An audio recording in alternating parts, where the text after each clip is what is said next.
2 रुपए की रोटी, राशन भी मिलेगा। गवर्नर सिंध की बड़ी दावाएं और आवाम को हिलाकर रख देने वाले इनकलाबी ऐलानात। ये हैं गवर्नर सिंध कामरान टिसोरी। पहले इनके ऐलानात सुनिए। 50,000 राशन कार्ड, 2 रुपए की रोटी।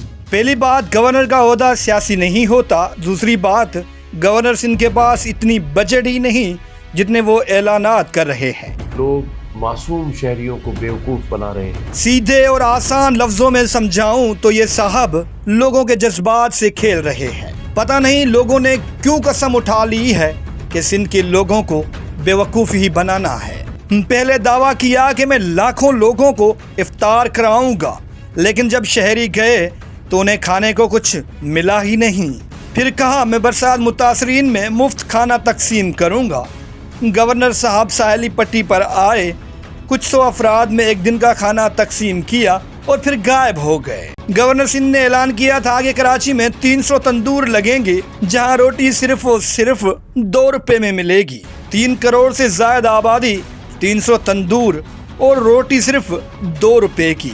फर्ज करें अगर तंदूर लग भी गए तो क्या लोगों को रोटी मुयस्सर हो सकेगी? बिल्कुल ही नहीं, क्योंकि सिर्फ एक टाइम की रोटी भी गवर्नर साहब की 5 साल तनख्वाह से महंगी पड़ेगी। फिर ये साहब बजट कहाँ से लाएंगे?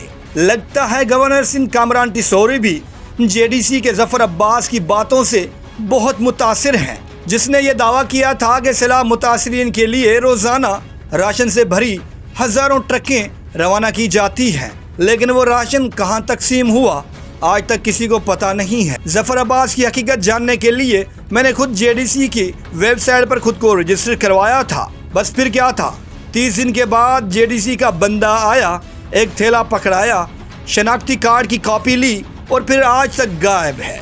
ये महज लोगों के नाम पर दूसरे ममालिक से भीख मांगते हैं, फिर खुद अरबपति होकर अयाशियाँ करते हैं। गरीब तो वैसे ही भूख से मर जाता है। गवर्नर सिंध कामरान टिसोरी, जेडीसी के जफर अब्बास और सिंध की शाजियाता मरी में कोई खास फर्क नहीं है। गवर्नर सिंध ने इज्तिमाई कुर्बानी का दावा करते हुए गवर्नर हाउस में 100 ऊँट कुर्बान करने का दावा किया था, लेकिन गोश्त कहाँ बटा और उन 100 ऊँटों की कीमत क्या थी, ये एक राज है।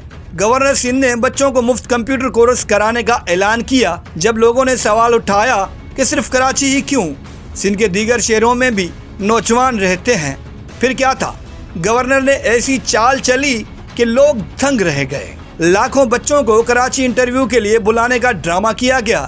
अब अंदाज़ा करें, आपको आज रात ही ईमेल मौसूल हो कि कल सुबह आपको कराची पहुंचना है, तो क्या आप आ पाएंगे? ठीक इसी तरह गवर्नर साहब ने भी लाखों सिंधियों के साथ गेम किया।